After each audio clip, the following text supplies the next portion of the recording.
少女惊醒后发现身处陌生图书馆。我不是在宿舍床上吗？怎么在图书馆？到底是谁在搞鬼？我要回去！一位穿着碎花裙的女生猛地跑了出来。女生边跑边环顾四周，这是梦，这一定是梦。这是18楼，等等。唐离没有抓到她。然而楼下窗外街道3、2个人走过，想象中的场景并没有出现，而那位跳窗的女生此时竟消失不见。抱歉，让大家受惊了。人群中凑出来一个面色铁青的男人。都回去吧。一阵平和的语调从身后响起。唐离刚转过身去，瞧见一位男人，便带歉意站在门口，再向大家致歉。只见对方在10多分钟的时间内，井然有序将刚刚一片狼藉收拾干净，组织大家回到原位。将一切弄完后，那人再次致歉，随后带着人离开。唐离看着那人离去的背景，只见对方走到拐角时，回头带着一丝笑意地盯着他几秒，随后消失在走廊的拐角。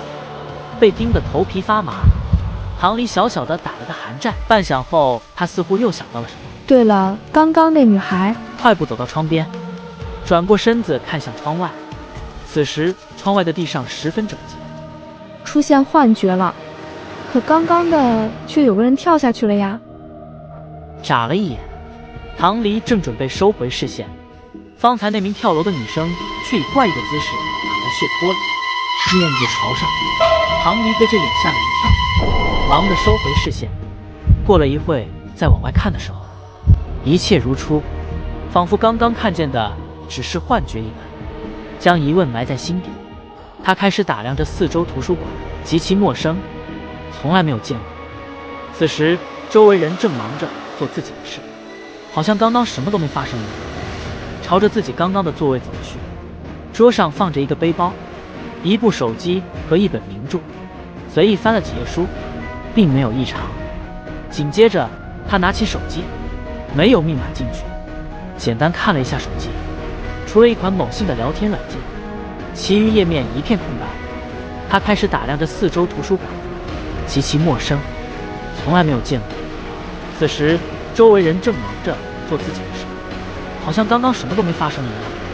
在图书馆内上下逛了几圈，除了在登记处看见的一叠校园地图，他并没有找到一张有关校园之外的地图。奇怪，十分奇怪，他昨晚上明明在寝室里睡觉，怎么一觉醒来跑到别的学校的图书馆待着了？唐离撑着下巴思考，脑子里飞快地过了一遍刚刚发生的事情。ID 叫管理者，游戏正式开始，请各位玩家遵守游戏规则，游戏通关成功将有丰富报酬。群内有人也开始发言。我大早醒来，在户外的长椅上被冷醒的，谁懂啊，救命！我醒过来的时候在蹲坑。兄弟你真惨，所以到底是什么情况？本早8星人还赶着要上课呢。群内一众人分享了自己奇葩事迹后，逐渐有人震惊起来，直到群内有人提出了怪诞规则后，群内又沸腾起来。我看过这个，要不等下约着在食堂见个面吧，大家相互了解一下。我赞同相互帮助，通关概率应该比较大。好加一加10086。简单扫视了群内聊天内容，唐离若有所思。紧接着管理者发布了第2条内容，游戏规则如下：1. 学校实行全封闭式管理，所有学生不得出校。第2，学校没有老师，见到自称老师的人问话不要急于回应。第3，学校食堂大妈全部身穿蓝色工作服，若见到其红色工作服，无论对方的食物多么诱人，千万别吃。第4，学校不提倡浪费粮食，到手的食物请务必全部吃完。第5，寝室在夜间是安全的，请努力扮演好自己的角色，和室友和谐相处。记住，寝室不是全都安全的。第6，若睡觉发现异常，记住千万不要睁眼。第7，怪物听力十分敏锐，不要在安静时候弄出声响。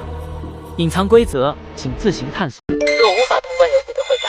众人醒来后发现身处陌生校园，少女无意中看到女子惊慌失措跃出窗外，嘴里还念叨着想要回去。诡异一幕吓呆众人。然而下一秒，楼下并无女孩身影，违反规则的人也相互撕咬起来。游戏正式开始，请各位玩家遵守游戏规则。走到走廊角落，唐离认真的一字一句将规则看完。渐渐的，他眉头紧锁。游戏隐藏规则，想着他点开那位管理者的账号主页，头像还是初始头像，其余的一片空白。将群内上上下下翻看一遍，他发现每个人在群内的 ID 是数字，依次从1到60，除了发布规则的 ID 叫管理者。群内一共60个人，正好对应。在原地整理了一下信息，唐离返回座位取走东西。他现在准备离开图书馆，解锁新的地图。临到门口的时候，瞧见不远处站立一群人。路过的时候，他似乎隐约听见了玩家、游戏等字眼。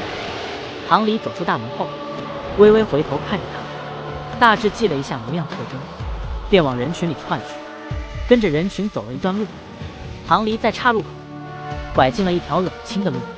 刚刚他在研究手机的时候，猛然间发现了他在游戏里的身份信息：姓名唐离，性别女，年龄19，专业医学，年级大2。想着他从兜里掏出刚刚在图书馆顺走的校园地图，简单看看学校结构。他用笔圈出来几个地方，准备之后去了解一下。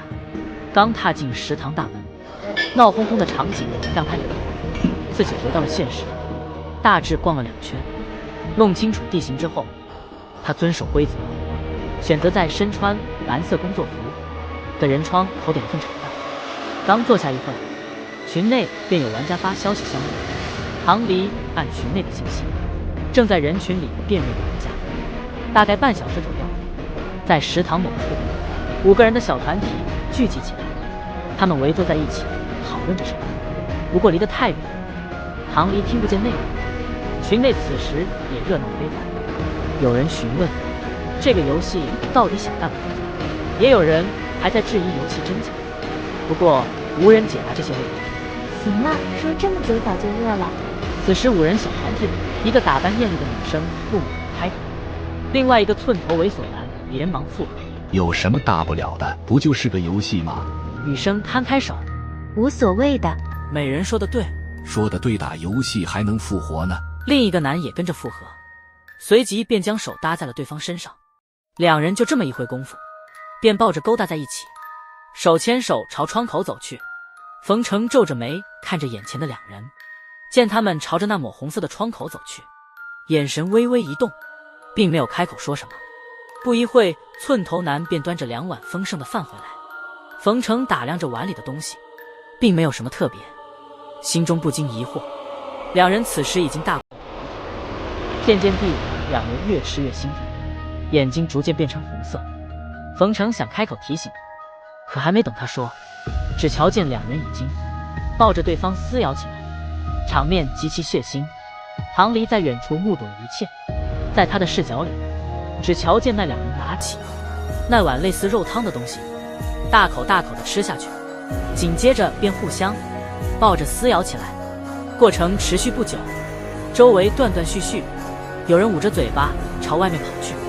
不过食堂内大部分的人似乎看不见这幅场景，仍自顾自干着自己的事。谁是玩家，谁是 NPC， 似乎在这刻有了答案。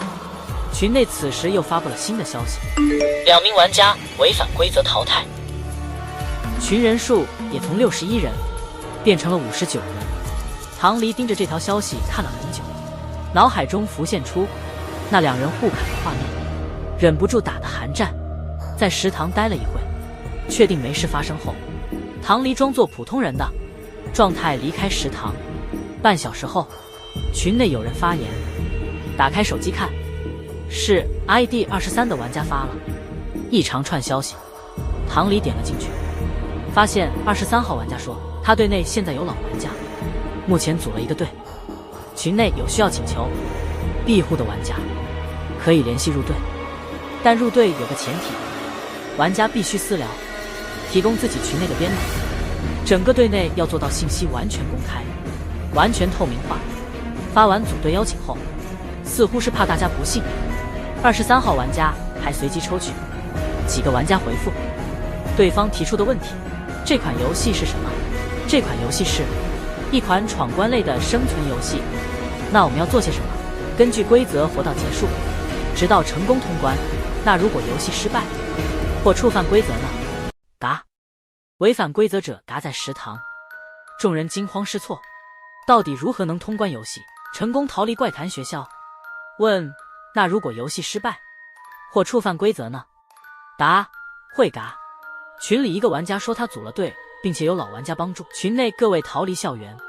唐离快速扫视完群内的消息，发现编码这个东西很重要，这是唐离看完所有消息得出的结论。而这个冒出的23号玩家似乎也隐瞒了些东西。目前群内玩家大致可以分成3波，一则私下寻找玩家组队，二则与群内老玩家组队，三则像他这样目前没有组队打算的独狼。群里老玩家发起的组队，对于新手而言的确很诱惑，毕竟谁不想抱腿直接躺赢呢？可天下没有免费的午餐，更何况是生存游戏。唐离从来不觉得，人性本善。收起手机，唐离简单在周围逛了逛。下午他准备去刚刚标记的建筑一趟，一圈走下来。好在学校不是特别大，走过的地方大致也有印象。唐离离开校园，时间一晃到了晚上18点30。此时群内提示音猛地响了起来，在空旷的路上显得尤为突出。唐离被吓了一跳，拿起手机迅速将音量键关闭后，他谨慎地看了看四周，确定这个点教学楼没什么人后，他才长舒一口气。管理者发布了新的消息，请各位玩家在晚上20点时立即回到寝室，否则后果自负。看完这条消息，他皱起眉头，将手中的校园地图展开一看。他现在处于学校东边，和学生宿舍在相反的方向，难搞。没有时间犹豫，唐离立马迈开步子朝寝室奔去，脑子里不断回忆刚刚走过的路。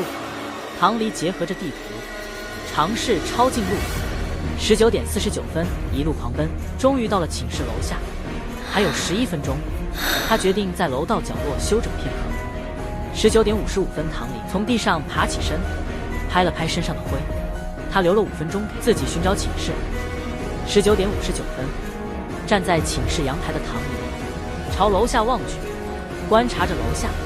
临近20点0分时，唐离快速扫了一眼墙上的时钟，紧接着楼下传来尖叫，使得他猛地回头向下看去。在灰暗的路灯下，有2个人，只见他们的头正在以极其诡异的角度向后弯曲，直到与颈椎相折成90度，并且手和脚也不受控制的外翻起来。不到2秒，2个身影便直勾勾地倒在地上。灯光的原因，唐离看不清2人的模样，即使做过心理建设的他，也被这幅场景吓得汗毛竖起。在看什么？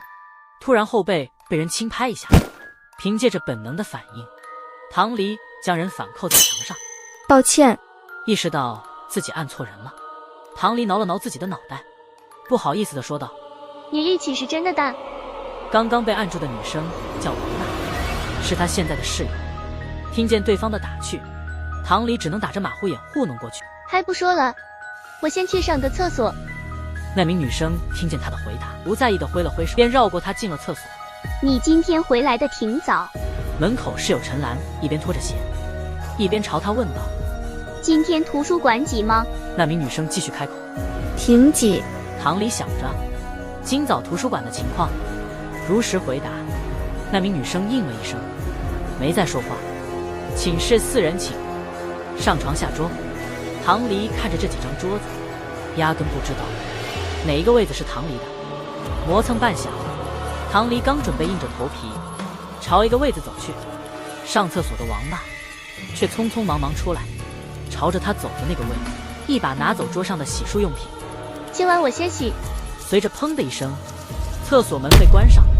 唐离尴尬地将手放下，2选1。他打量着剩下2个桌位，蓦然在其中一个桌子上看见了考研书籍，他立马走了过去，伸手将书拿起，看似他在随意翻看，实则满书翻找名字。这本书唐静也有啊。挺好的。将书放回位子上，唐离打着马虎眼说道：陈岚见他说起这个话题，跟着附和了2句，似乎不太感兴趣。唐离坐回位子，早已被吓得满背是汗。少女唐离返回宿舍后，发现室友异常，请努力扮演好自己的角色，和室友和谐相处。如果违背规则者嘎。为了不暴露身份，她便开始与她的好姐妹们和谐相处。好在室友没发现异常。手机一震，提示管理者发布了新的消息：本轮淘汰15个玩家，群人数从59人已经变成了44人，群内再度活跃起来。这游戏真的会死，我要退出游戏。唉，管理者放过我家里还有老人和小孩呢。你们这样是违法的。直面过死亡带来的震撼是无法想象的。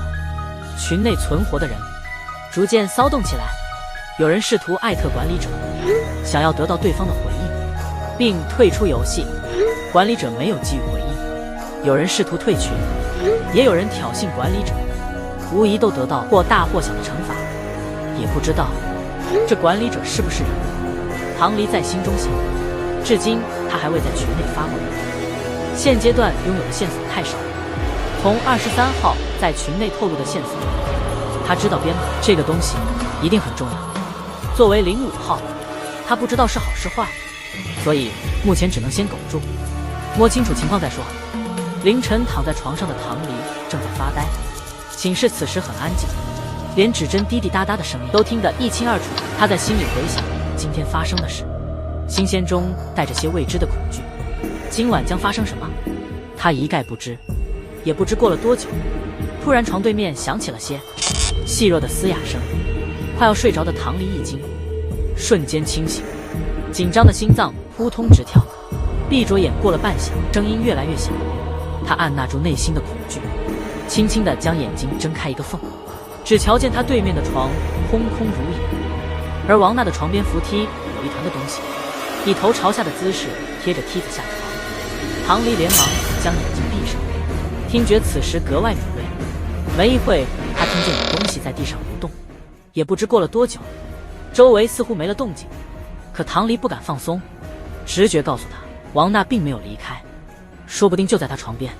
隔着眼皮，他依稀能感觉到有东西在他身旁不远处正盯着他看，莫名惊悚。可他不能动，一是没有把握能干掉那个东西，二是那个怪物没有立马将他打了，说明此时还拿他没办法。目前装睡看起来是最安全的，也不知道保持侧睡的动作多久。唐离一直这么僵着，久到手已经麻木，假装翻身，他借机解救了自己被压着的手。突然某样东西轻避过脸，浑身上下瞬间起了鸡皮疙瘩。是头发，所以那东西此时有可能正在天花板上看着自己，面对面的那种。唐离被自己的想法惊到了，也不知那东西待了多久，反正他是一夜没睡。清晨毫无精神的唐离无力地刷着牙，并小心地观察着王娜。昨晚王娜的床上并没有人，加上突然出现的那个怪物，这很难不让人联想起来王娜是怪物。唐离看着打扮青春洋溢的王娜，不敢断定心中的猜想，回头望着镜中自己，一副没睡醒的样子。他轻叹口气，再这么来几晚上，可能他到时候没被游戏淘汰就先猝死了。今早大致扫了一眼课表，很好进入游戏，也没能逃过满课的命运。晦气。8点0分，唐离打开手机看了一眼消息，群内没什么人说话，只有管理者发出的一条消息：昨晚有人违反规则，淘汰3人群，人数从44转变到了41，将手机放进换衣间的柜子里。唐离跟着室友去往实验室，刚到实验室门口，唐离迎面感觉到了一丝寒冷，双手搓了搓肩膀，他迈着步子进去。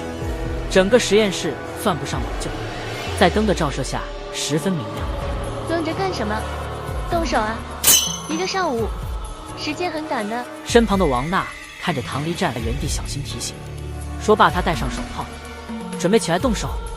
唐离将目光移到桌上，雪白的兔子被绑在解剖台上剧烈挣扎，发红的眼睛咧着嘴，露出长长的尖牙，也不知是不是他的错觉，这些兔子看起来和平日里见到的不太一样啊。桌面上摆放着各式各样的刀片和解剖工具，兔子的尖叫回荡在整个尖叫室，班上的人就像流水线的工人，手起刀落，随口扯了个谎。唐离躲过了这次的实操，血腥味弥漫在教室里。好不容易熬过了上午，今天轮到唐离和晨曦值日，记得把东西收拾干净，放在储值间哦。下课时，学伟站在讲台上，有礼貌地提醒了一下大家，随后同学们便结伴离开，只剩下他与晨曦2个人。开始吧。唐离挑着眉，看着眼前有些局促的女生，率先打破寂静。简单将教室分区，2人各自打扫各自的地方。看着那些被解剖的残肢，戴着手套的唐离想了想，谨慎地找了个不太趁手的工具充当夹子夹取，而另一旁的晨曦似乎只想赶紧离开，戴着手套便上手收拾，将东西放进储值间。2人转身关门离开，房间又恢复黑暗。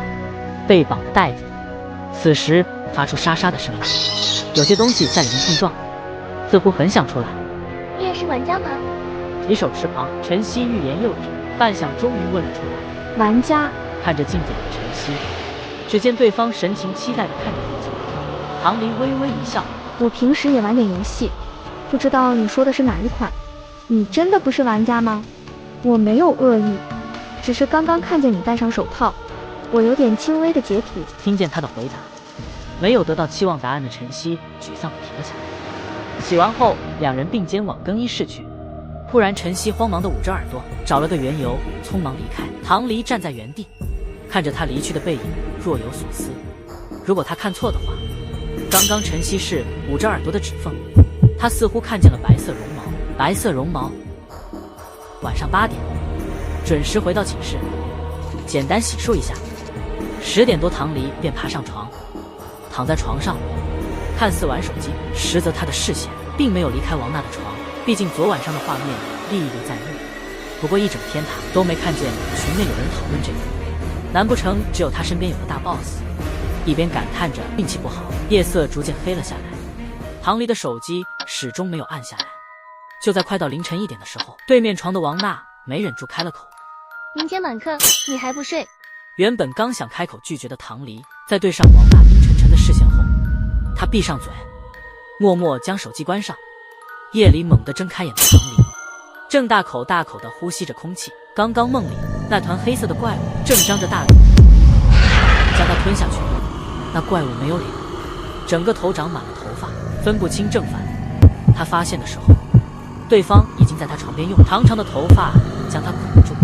意识到是梦后，长吁一口气的唐离看向四周，只见对面床上被子被掀开，床上此时空无一人，王娜不见了。